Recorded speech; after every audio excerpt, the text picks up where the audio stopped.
Tidak ada kejahatan yang sempurna selain meninggalkan catatan kriminal. Assalamualaikum warahmatullahi wabarakatuh. Pras, apa kabar Wak? Sehat kita semua ya, dan tetap semangat.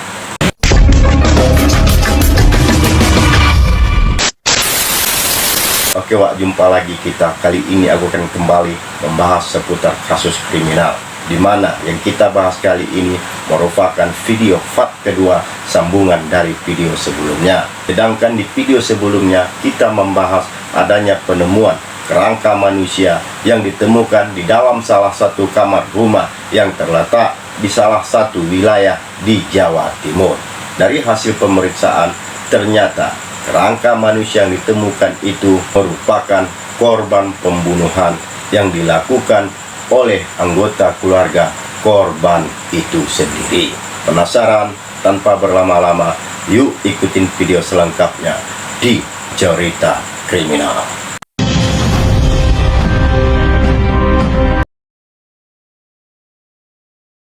Oke Wak, sebelum aku membahas alur cerita bagaimana kasus pembunuhan itu terjadi, aku akan terlebih dahulu membahas pelaku pembunuhan itu sendiri.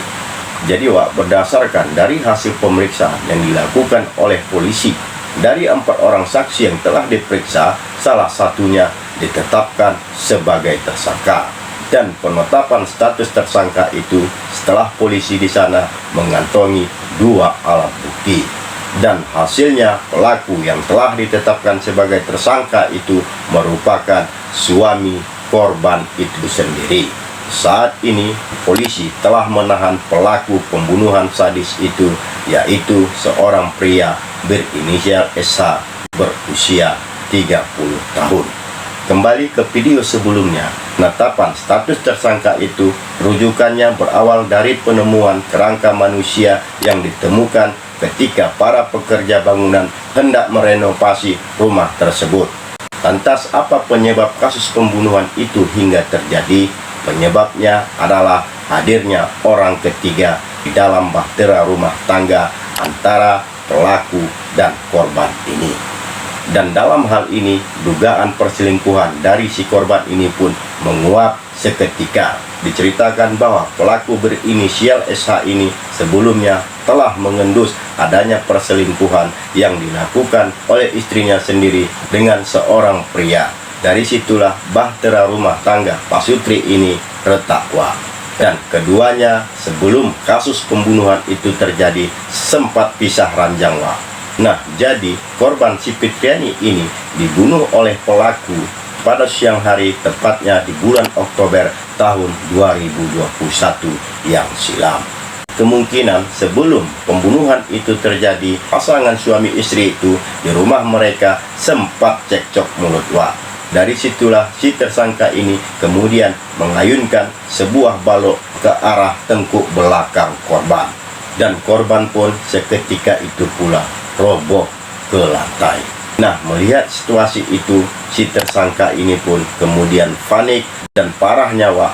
Untuk menutupi aksi kejahatannya itu, si tersangka ini pun kemudian berinisiatif dan memutuskan untuk menghilangkan rekam jejak perbuatannya itu agar tidak diketahui oleh orang. Caranya, dia pun menggali lubang sedalam 1,5 meter, dan lubang yang digalinya itu berada di dalam salah satu kamar rumah mereka sendiri. Wow. Tanpa mendapatkan proses penguburan layaknya seperti orang-orang Islam pada umumnya, jasad si korban Fitriani ini pun tertimbun bersama dengan kisah perjalanan cintanya dari Sulawesi ke Jawa Timur. Bila dicermati dari perjalanan waktu, di mana kerangka korban ini ditemukan di bulan November tahun 2003 ini, artinya ada rentang waktu selama 2 tahun jika kita putar kembali kasus pembunuhan itu terjadi, yaitu di bulan Oktober tahun 2021 yang lalu. Selama 2 tahun itu pula, si tersangka ini pun seolah-olah melupakan aksi kejahatannya itu. Dan untuk menutupinya, dia pun kemudian mengatur skenario seolah-olah dialah orang yang paling tersakiti di dalam percintaan. Saat itu dia pun mengarang cerita dengan orang-orang di kampungnya sendiri termasuk keluarganya sendiri, bahwasanya si korban Fitriani ini telah pergi meninggalkannya bersama seorang pria selingkuhannya. Wow, piawai juga dia Wak ya dalam menyusun skenario. Entah kenapa orang-orang di sana pun percaya dengan cerita yang dikarangnya sedemikian rupa itu, dan termasuk keluarganya sendiri. Bayangkan itu Wak, piawainya itu Wak. Namun sepandai-pandai tupai melompat, akhirnya terjatuh juga Wak. 2 tahun ngibul, drama kebohongannya pun berhasil terbongkar Wak. Jadi Wak, parahnya lagi, begitu dia melakukan pembunuhan itu, rumahnya itu pun ditawarkannya untuk dijual seharga 150 juta.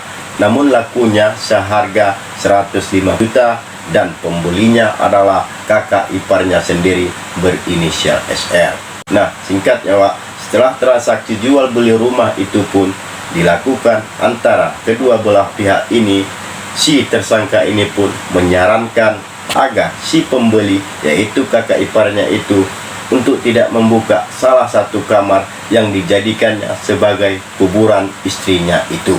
Dalam percakapan itu, dia pun beralibi bahwasanya kamar yang disarankannya untuk tidak dibuka itu di dalamnya ada berupa kris Wak. Sini dia pun kembali ngibul Wak. Artinya ada 2 kebohongan yang diutarakannya Wak. Pertama, dia menyebutkan bahwasanya istrinya pergi meninggalkannya bersama dengan seorang pria selingkuhannya.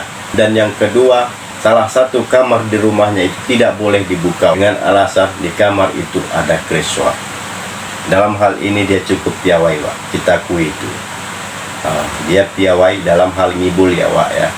Nah, diceritakan lagi bahwasanya rumah yang dijualnya itu akan rumah warisan Wak. Jadi si tersangka ini hubungannya dengan si pembeli rumah itu adalah adik kandung dari istri si pembeli itu. Nah, setelah rumah itu laku terjual, dia pun berencana untuk pergi merantau meninggalkan kampung halamannya. Namun setelah 2 tahun ngibul, akhirnya drama kebohongannya itu pun terungkap dan dia pun ditangkap polisi tepatnya di bulan November tahun 2003 ini Wak. Jadi Wak, berdasarkan dari berbagai sumber yang kudapatkan, ternyata tersangka ini menikah dengan si korban ini setelah dia pergi merantau ke Sulawesi. Di sanalah dia melepas masa lajangnya dengan menikahi si korban Fitriani ini. Namun di tahun 2016 keduanya pun sepakat dan memutuskan untuk kembali pulang kampung dan menetap di kampung halaman si tersangka ini, yaitu di Blitar, Jawa Timur Wak. Sekembalinya di Blitar, pasangan suami istri atau pasutri ini pun kemudian menetap di rumah warisan bersama dengan kedua anak mereka. Nah, untuk memenuhi biaya kehidupan mereka sehari-hari, si tersangka ini pun terpaksa berhitung Wak.